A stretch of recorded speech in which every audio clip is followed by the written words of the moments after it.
I want to tell you about October 13th, 2015. That was the day Steve Spurrier resigned at South Carolina. That was when it was publicly known that he had resigned at South Carolina. A couple of days before that, 3 days before that, Georgia had lost their second game of this season, a 38-31 loss, a come-from-behind win for the Vols over Georgia in Knoxville.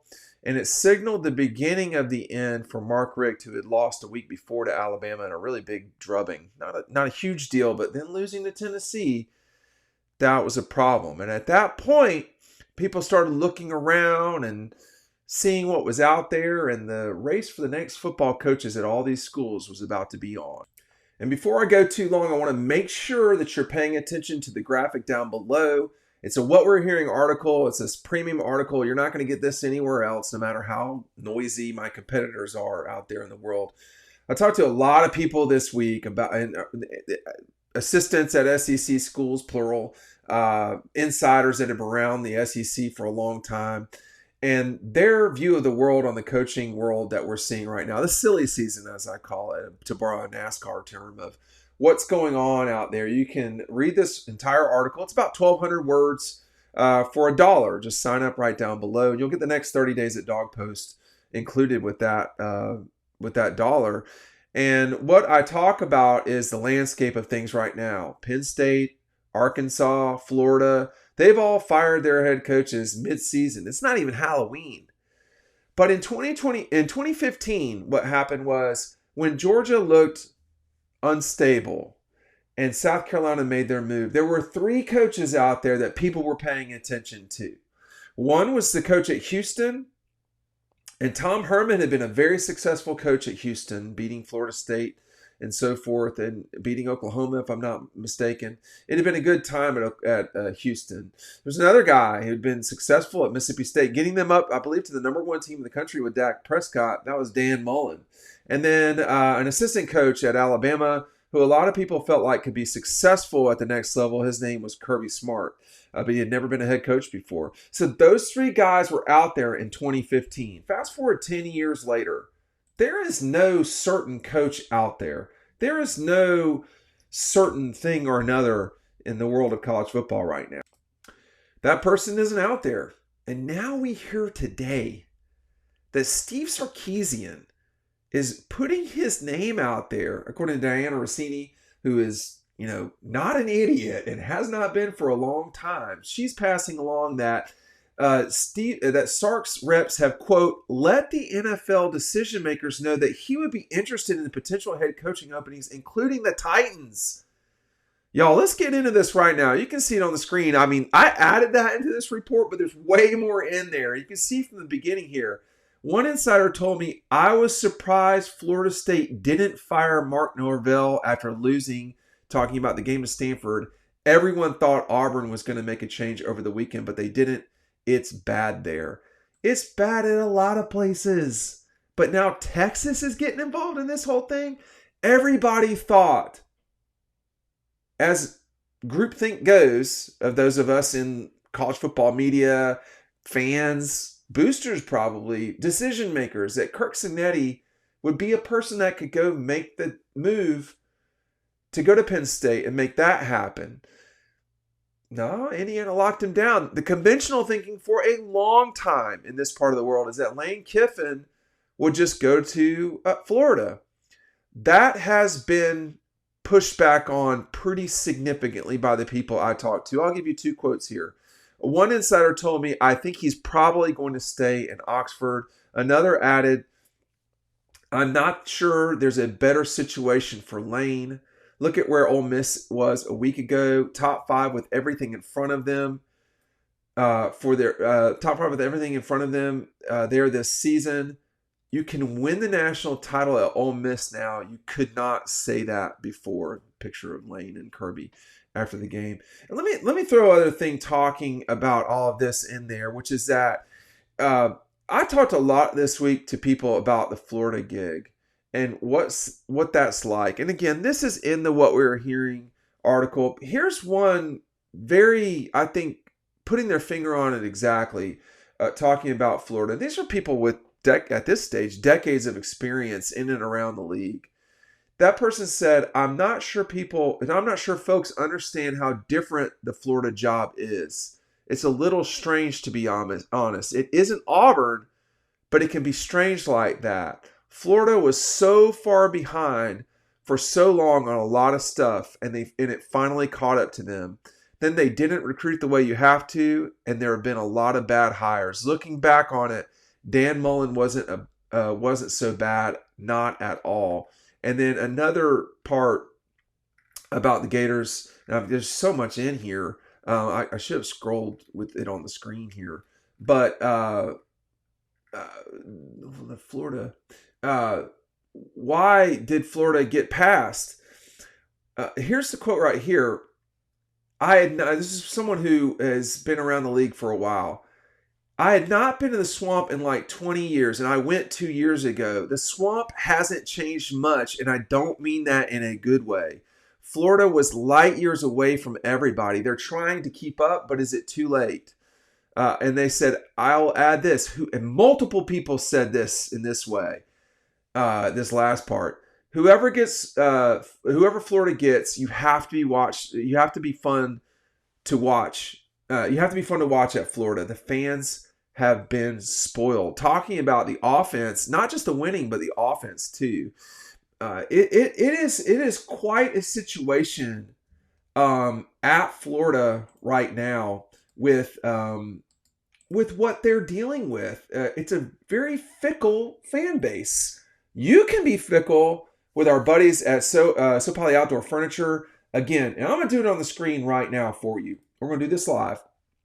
We're going to see if we cannot get Florida colors. But if you want teal and white, maybe you are a big Coastal Carolina fan, or you want to set your beach house up, there's no other way to do it. Listen, use the code DEAN10 at checkout. You're going to get 10% off, and probably more importantly than that, you're going to get free shipping on all of this stuff. And I'm just showing you the like a couple of things. Man, y'all, there's no shortage of stuff that they can create down there. These tables, I use them consistently. Here's a sort of so to speak, Georgia version of this, or maybe that's like too much red and black. Maybe you just want to go white and red, something like that, or reverse black. I mean, it is something that will look really nice in your quote Georgia room, or if you're rebuilding your outdoor kitchen, your beach house, your lake house, your mountain house.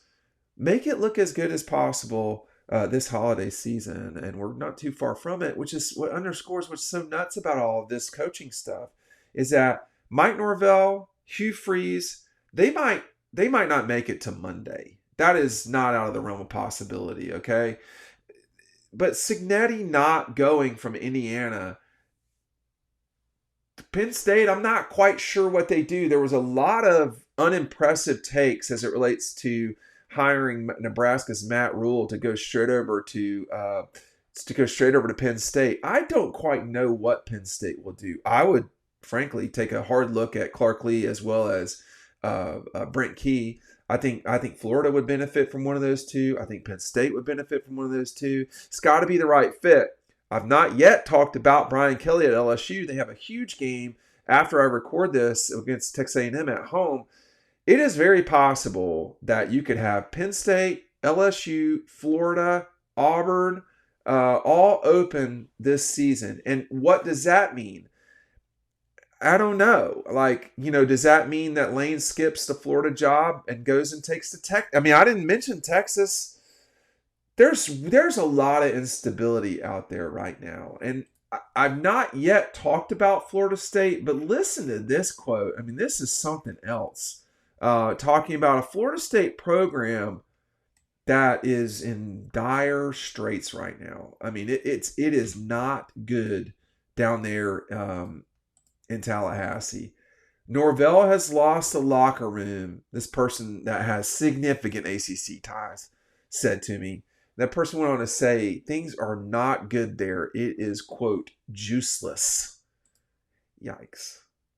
And this is a Florida State team that definitely has the best win in the country right now, which is Alabama. Alabama's probably the best team in the country. They just have a bad loss.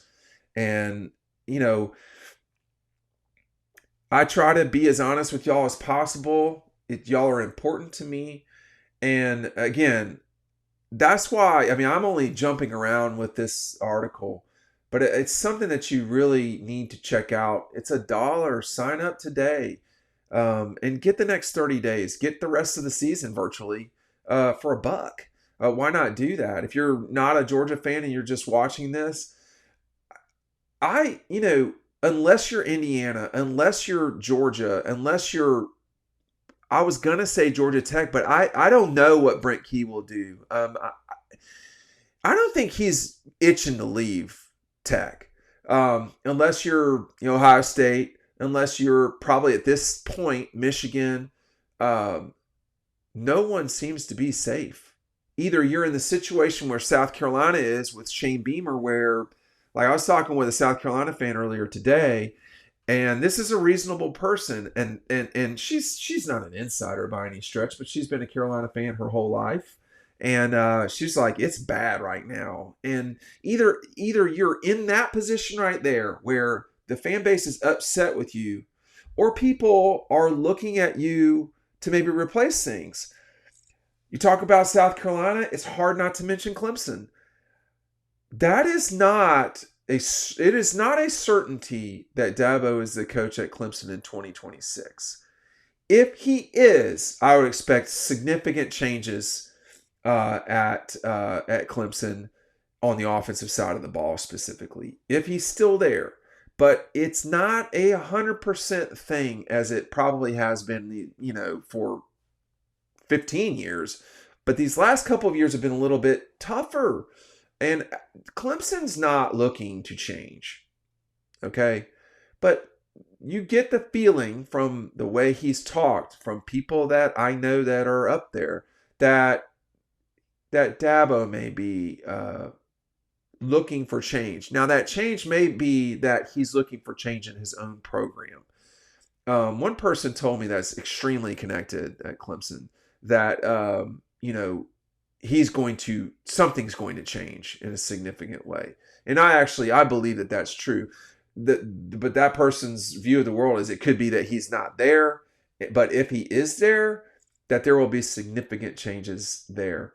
You're seeing with my video last night with Jared Curtis visiting Vanderbilt, the rules that we've played by for so long in college football, they're just not there anymore. And, I don't know how long Kirby will be at Georgia. My suspicion is for probably another 9 to 10 years. But I also recognize that things have changed so dramatically in the last 4 years that it's possible he could be getting tired too. I'm not his friend. I don't have insight on that. I see him multiple times a week. So I see how he is. He's not changed necessarily, but things around have changed. And it's more difficult to win now than probably ever before. And you don't ever know. I mean, look, James Franklin is not Ryan Day, period. But Ryan Day was in real trouble a year ago. And he won the national championship. James Franklin lost 3 games, and people had enough. I think rightfully so. So that's where we're at. I think if you're watching this long enough into this, you know the landscape of how the world is right now. But I think the other thing too is, whereas in the years gone by, Lane Kiffin going to Florida or Texas would be pretty much a slam dunk. It's not like that now.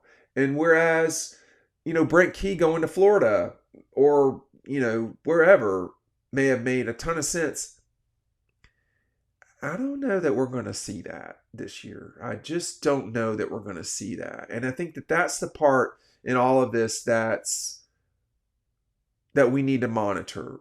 Who's going, what's open? And it could be Texas, Florida, Penn State, Auburn, Arkansas, obviously. All the schools in Florida, Florida State, Texas. Arkansas is already open. Penn State's open. Auburn's going to make a change. That's a lot of big schools there. that will have ramification and ripples. If Oklahoma losing their coach to USC had ripples, which it did, then Florida making a change and not hiring someone probably from the Sun Belt this time will have ramifications on down the line. Now, what that will be, I don't know. But it's not going to be as easy as plug and place. This is not 2015. In 2015, you had 3 guys that in a matter of a couple of years, it was about one more season, you had those 3 guys I mentioned were at Georgia, Texas, and Florida. 3 of the marquee names in college football. One of those guys went on to win 2 national championships. One of those guys is the most successful guy that's been at Florida since Urban Meyer. So sometimes it's out there and you can see it. It's not as obvious this time. And I think that's the question moving forward is who's going where, what's open, and what are the ramifications going to be. You can read more about this and what we're hearing. The link is down below. It's $1. Please consider it. Thanks for watching. We'll see you in the next video.